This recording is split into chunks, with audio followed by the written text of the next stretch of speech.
Are you conscious? Are you conscious? The central axis of our orbiting mind needs replacement. It demands a shift in time. We are in turbulence. The turmoil has unleashed Azazel and Astaroth to arise, waking with us. Rapacity, bloodshed, capitalism has become some people's morning mantra. Charleston, a black boy, a black brother dies, and a police officer is free. Baltimore, London, 15 shots for mistaken identity and another police officer is free. Palestine, Congo. Oh, Congo, Congo. Toy soldiers are deadline in the streets, Congo. And generals, they go free. Are you conscious? Are you conscious? We purposely pursue distractions, dislocating our dreams, decapitating the ghost from the machine. Our ego cannot reason with it or our aspirations to reach self-actualization. We walk through mirrored massacres, not learning. Art is the expression of the mind. It's time for a revolution. Are you conscious? It's time.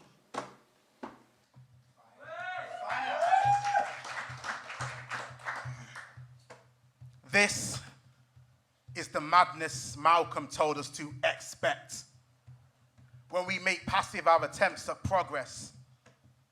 I will not sit on the dock of the bay wasting any more time or forfeit my right to equality today for a tomorrow that may be better. Centuries tell us that tomorrow is nothing but the sun of today. Deja vu is on his face. The eyes of oppression continue to tattoo white supremacy on holy black parchment. So riot is in my voice. Raging war against the ledges we are not all privy to. Urgency is pivotal. I choose to be a catalyst. I choose to be an activist now. Because centuries tell us tomorrow is nothing but the sun of today. It's nothing but the sun of today. I hold these truths to be the elephant in the room. All men are not created equal. Some are born scaling. And in our pacifistic pursuit of symmetry, we forget history knows no crimsonless revolutions. This is the madness Malcolm told us to expect. When we make passive our attempts at progress or accept access to anything less than another human being inherently had yesterday. If you ain't ready for a revolution, I said if you ain't ready for a revolution, you better get out of the way. There's no longer one way to seek peace. Out on the streets, face to face with police. Keyboard warriors of the information age, crowdfunding their way to political change. But can you bring down a regime with a Facebook page? Period. I'm tired of revolutions. Tired of retreading old wheels and flogging them for new. Tired of a roller dipped in whitewash making Rothko on my back. Tired of the same old shit coming up over and over. Tired of feeling blue. Period. The Arab Spring was more of a monsoon-type typhoon or a hurricane or a tornado, whichever spinning delirium describes death and destruction best for you. I'm tired of brightly flowering democracies always offering a begrudged fruit. I'm tired of Venus flytrap governments. I'm tired of alienation. I'm tired of the conservatives. I'm tired of traditional values. I'm tired of one more go at the biggest wealth appropriation from the public since I don't know when. I'm tired of the word austerity. It's a razor blade between my lips. It cuts and I drain food banks, bleed the taste of tin food, swallow hard like only a poor man can. Period.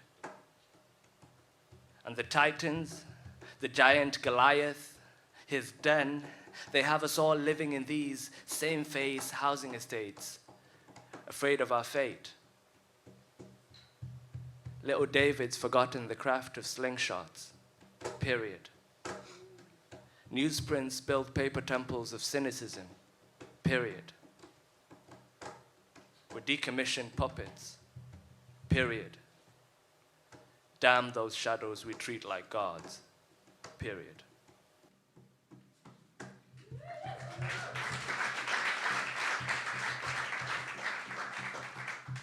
This is an ode to the opinionated, those that don't hesitate to speak out, an ode to those online campaigning accounts and catchy hashtags, an ode to a selfless act, an ode to a Muslim daisy chain protecting white tourists from gunfire like faith was bulletproof, an ode to the youth, especially those that read, and anyone that deactivated Facebook in search of real conversation, an ode to a black man not resisting arrest, an act that parallels self-immolation, an ode to those wielding camera phones more trigger-happy than police, an ode to those that put the phones down to actually intervene, an ode to being naked, because there's nothing revolutionary about nipples on T-shirts, an ode to the first person to vandalize a white church by putting an Afro wig on Jesus, an ode to the forgiving,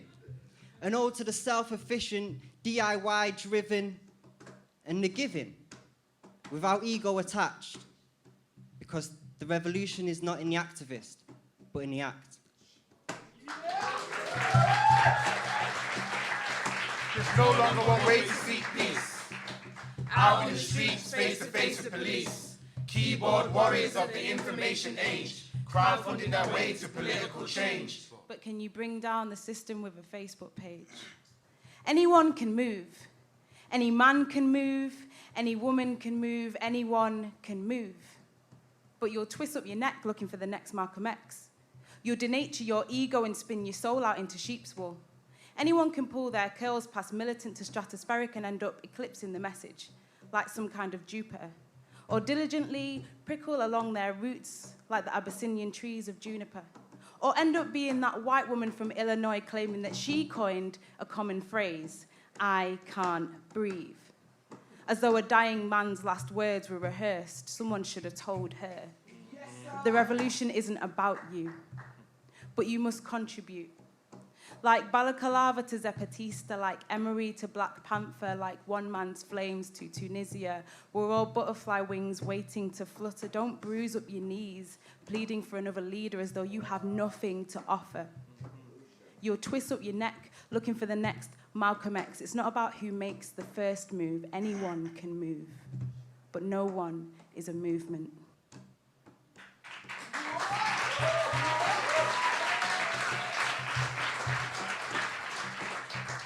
Every government is corrupt, and we live in a nation built upon thieves, liars, politics, and assassinations. Guy Fawkes tried to be a legend and took up his armaments. The only guy with enough balls to try and overthrow Parliament. I could be like Che Guevara, leading my team at will, wielding a pen and submachine gun with equal skill. Communism was the goal he preached with passionate wisdom, and now his t-shirts are like hotcakes. That's capitalism.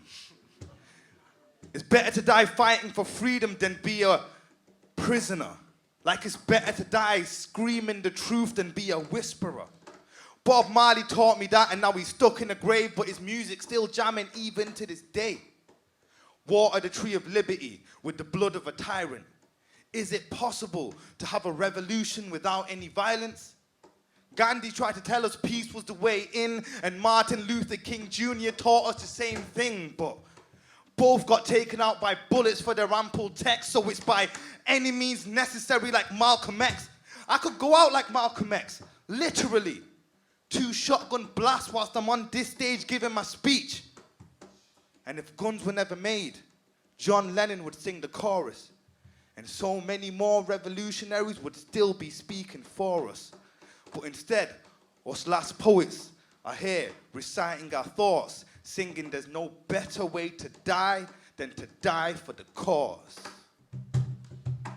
There's no longer one way to seek peace. Out in the streets, face to face with police. Keyboard warriors of the information age, crowdfunding their way to political change. But can you overthrow the government with a Facebook page?